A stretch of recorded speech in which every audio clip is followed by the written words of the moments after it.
Today I'm going to be talking about Race with the Devil from 1975.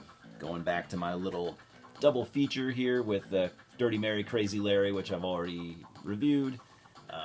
Shout Factory, awesome job as always. Quality stuff.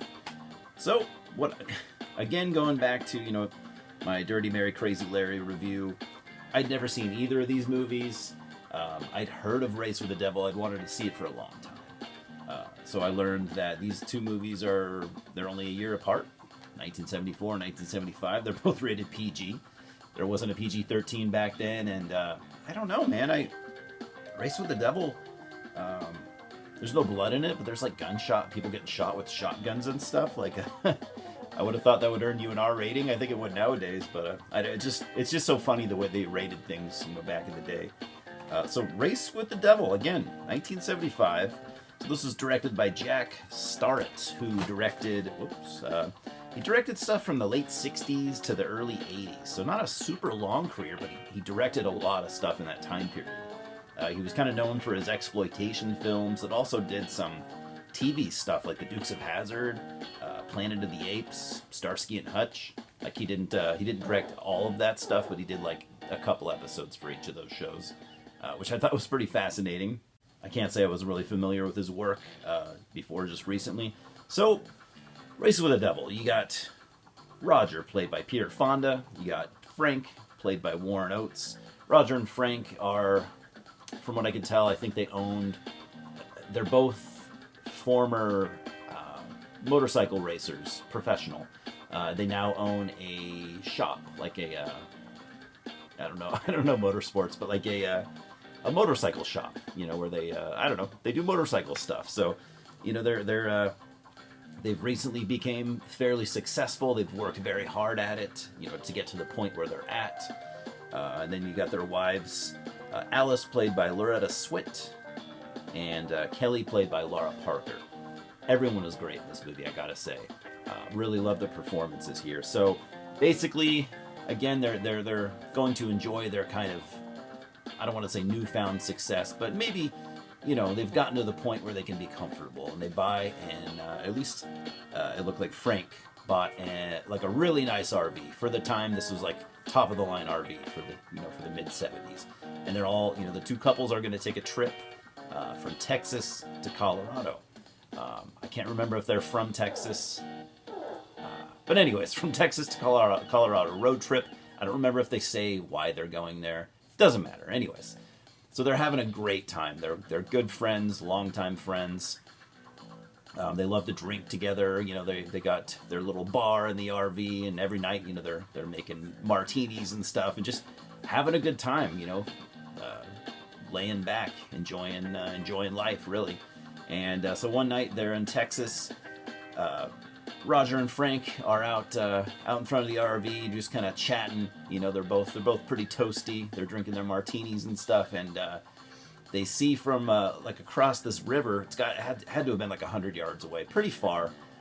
They see this big fire just light up out of nowhere, and then they see people wearing robes and stuff, looking pretty ominous. And then they start getting naked, and they're like dancing around the fire, and they don't know what to think. They pull out binoculars and they're looking, and again, they're both kind of drunk, and they're like, "Oh my gosh, all these women are getting naked. This is awesome." And they're just kind of trading back and forth with binoculars, and it starts to get pretty dark. You see this cloaked dude with this crazy mask, and everyone else holds up this woman. And he pulls out a dagger, and he runs it through her stomach, basically like a ritualistic sacrifice type thing. And they're like, "Oh, fuck." Like, it went from like, we're having a good time, they're almost like teenagers, like spying on your neighbor, or whatever, your hot neighbor. And they're like, "Holy fuck, this is insane." They're starting to be like, "What the fuck do we do? What do we do?" They're not aware that we just saw this, but we need to figure something out. And then all of a sudden, one of the wives, Loretta Swit, I believe, comes out of the RV. She doesn't know what's going on. So she turns on the light, and she's like, "Hey, guys." And then, that with the noise and the light, the cult members or whatever they are across the river, like, they see them.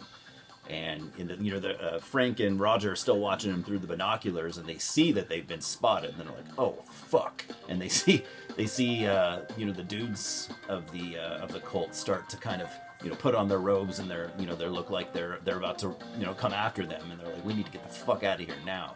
So they get in the RV, and this is where this movie gets really tense, man. I was just like white knuckling it the whole time, like Jesus Christ. So they're in the RV. Basically, most of the movie is them trying to escape from this cult, who are just basically hunting them down relentlessly. I don't know how far to go in this synopsis, because I like to do spoiler-free reviews when I can. So basically, they just narrowly escape. They almost get caught. They have to cross this kind of shallow river, but they get stuck in the water. They have just mere seconds before the cult catches up with them, but they end up escaping. They drive to the nearest town, and they go to the police department to get some help. And the police are like, all right, this sounds pretty nuts. Show us where it's at, and we'll do an investigation. So they bring Roger and Frank out to the site where it happened, and the sheriff. The sheriff is like, I'm not sure, I'm not saying I don't believe you, but, you guys admit that it was a long distance, smoke from the fire you've been drinking. He starts to kind of, as the day progresses, he starts to kind of give this vibe like, I'm not really super convinced that you saw what you claimed that you saw. And they're like, dude, we know we were drinking, but we know what we fucking saw. There's no way a murder didn't happen. And so the cops just kind of like, yeah, all right, I'll take care of it, guys. Why don't you continue your trip? Have a good time. It's in the hands of the law now. We'll take care of it.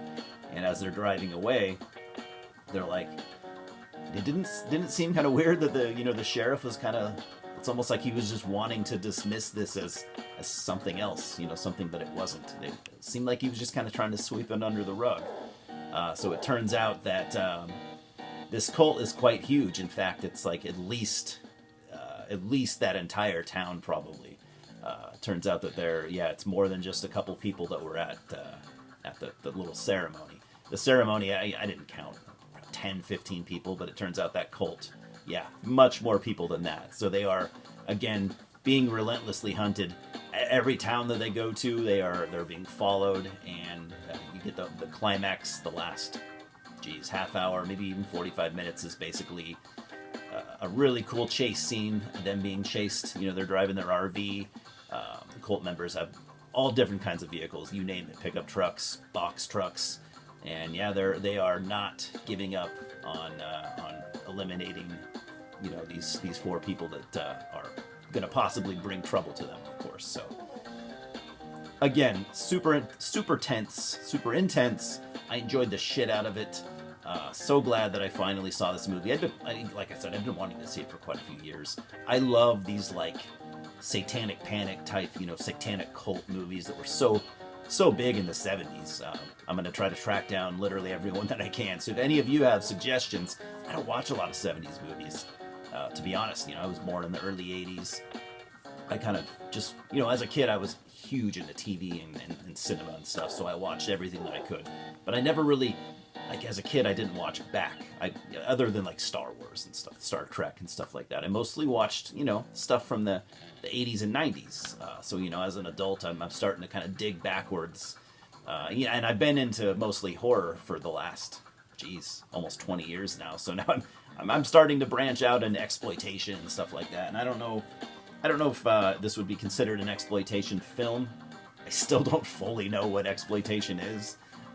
But if you can recommend more stuff like this to me, that'd be great. I'm really loving Peter Fonda as an actor. Now that I've seen 2 of his movies back-to-back years. Now, as much as I enjoyed this, I didn't like it as much, and this isn't about that, but I didn't enjoy it as much as Dirty Mary, Crazy Larry. I like that a little bit more. But still, this was a great movie. Enjoyed the hell out of it. I'll definitely watch it again. It had a very tense ending. Almost as crazy as Dirty Mary, Crazy Larry. Maybe not quite as crazy as that, but still. Let's just put it this way. At the end of the movie, I was like, okay, I think I would consider this a horror movie. It had a horror movie type ending. So you could probably, this probably qualifies as horror, maybe exploitation. I don't fucking know, but we don't need to drag labels into everything, you know, the way that we do. I'm always trying to label stuff, put things in boxes. Doesn't matter. Really enjoyed this movie, so I gave Dirty Mary Crazy Larry a 9.5 out of 10. I thought about this for a while. I think Race with the Devil, I think I'm going to give it an 8 out of 10. And I think that's maybe, for me, maybe a little on the low side. It might be able to shoot up to an 8.5, but I'm just going to say 8 out of 10. I do recommend this. It was a blast.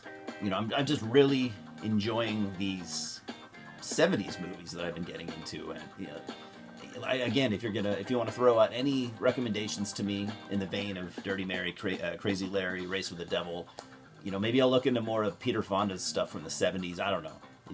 Anything that is, you know, reminiscent of those two movies, throw me some recommendations, because I want more like this. I watched both these movies back-to-back nights, and I'm just like, yeah.